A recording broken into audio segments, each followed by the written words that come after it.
Hi there folks, welcome back to Law on Legs, and I want to talk about capacity. And here I am in the forest, a good place to look at the crown of the trees. Last time we was talking about the leaves of paper and documents that grow on trees, well not grow on trees, leave the trees. And so that's the crown of the trees. Yeah, so the crown is the cap of the king, if you like.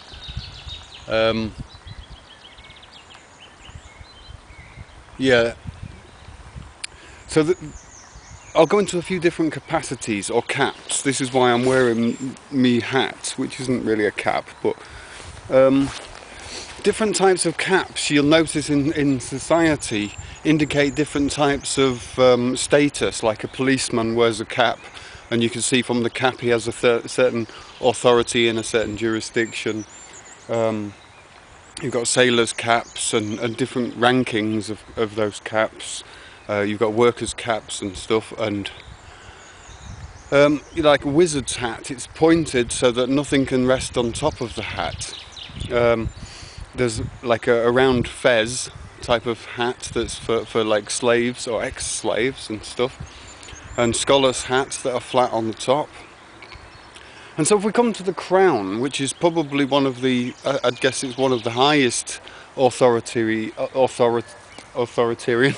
caps you can have, really. And so the crown isn't necessarily the queen or king itself. The crown is the property of the crown, which is granted to the king or queen. So the crown of the trees, you have all these leaves, these documents, these lex, all these laws and contracts. Just like in society, we're protected from above by legal things like liability and all of these different legal instruments that protect us, insurances and social contracts and stuff. And so that's where the king comes in, really, because he wears the crown. The crown is like given to him by the people and the churches and whatever, and he's granted the crown, wears the crown, and the crown symbolises the connection between the king and God or the divine nature or whatever. And you have the little prongs of the crown symbolising these connections to the divine, and the king is granted this in a way. In the absence of God, of the people, the crown is there to protect the people, just like the crown of the trees protects us from the rain. And there you go, rain. Regel, it comes from rex, the king, Regan, or Regel, rule. And so in England you have a reign, a monarchy reigning over, and the legs or the regulations and protections of the king or of the queen or the reign is there for that reason. Yeah. And the caps of buildings are also significant, like houses, and you notice in churches that they're like crowns reaching up to the divine heavens. Schools, which mysteriously enough have flat roofs. It's raining. Water falling from the sky down to the land, to the earth. Raining over the land. Yeah, there's the word sovereign and the word foreign, which indicate authority. And the freeman sovereign people who are looking into a lot of these laws of sovereignty, are simply looking to become their own authority, to take their own responsibility. Because if you was on a ship, or if you're in a kingdom where the king is, or the captain is no good for the people, no good for the crew, then obviously the captain's got to go. Or the people have to choose a new captain or move to a new ship. One way or the other. The rule of law doesn't really say that the captain's like totally immune against everything. Everybody's got a role to play. A role and a rule. But as we've said always, as we always say, you know, there's one real law, and that's don't harm anyone. You could say don't harm, don't steal, don't trespass. Everything else is like mental laws, you know, conflicts of interest. And so caps and capacity, yeah. So if I'm in my business capacity, or say if I'm in my capacity as a musician, that signifies that I'm in a different place, yeah. So that's, in a way, it's the same as a state. Yeah, you know, if you're in a state to work, or if you're in no fit state to get up, or you're asleep, these are different states or different capacities.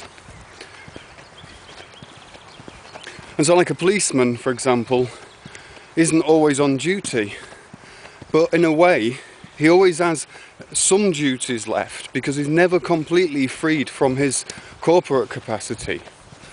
He remains a civil servant, and he has remaining duties. Even when he's off duty, he has certain duties. And in a way, the Democratic Republic is set up in such a way to give room in a land for corporations and society to mix. Basically, you're living on the job, you're living at work. And so these different capacities, just like on a ship, you've got the captain and all these different rankings and that. These authorities which you've established over time through whatever means. And there's another type of cap, the capital letter, which is interesting when you look at a word, how it begins with a capital letter, and each letter's joined to a syllable, and the syllables make up words, and that has meaning. It's a fiction, but it has a usage, and we've all agreed upon the letter. And capital letters, you've noticed maybe on your birth certificate or tax forms or things, sometimes you see your name written in all capital letters. It's sometimes referred to by the Freeman Sovereign movement as a legal fiction. In fact, like one that's on the gravestone, one that's actually dead, a person, a dead legal fiction. I could say that's true. In my opinion, really, all fiction is soulless, so it's dead anyway. It's not really dead because it was never alive. It was created by a living soul for a purpose. You know, this capacity, this person, this state, this mental thing, this word, this languages and letters and stuff. And the capital letter also indicates title. So if you write something with the first letter is capital, it's obviously stating title. And title is something we'll go into later. It's a very big subject. And obviously kings and captains all have titles. Oh yeah, we've got the title Mr., for example, you know, which comes from the word mystery, and mystery is a commercial undertaking or an adventure. And mystery is then like the master in the commerce of this undertaking. You know, these rankings go all the way up from natural law, ecclesial law, canon law, common law, king's law, equity law, trust law, corporation law and that. And if you look at it's interesting what the vicars and priests and stuff wear. You know, I'd just like to draw your attention to this pine cone and the connection between the pine cone and the pineal gland in the head. Check it out. Thanks for watching. See you later.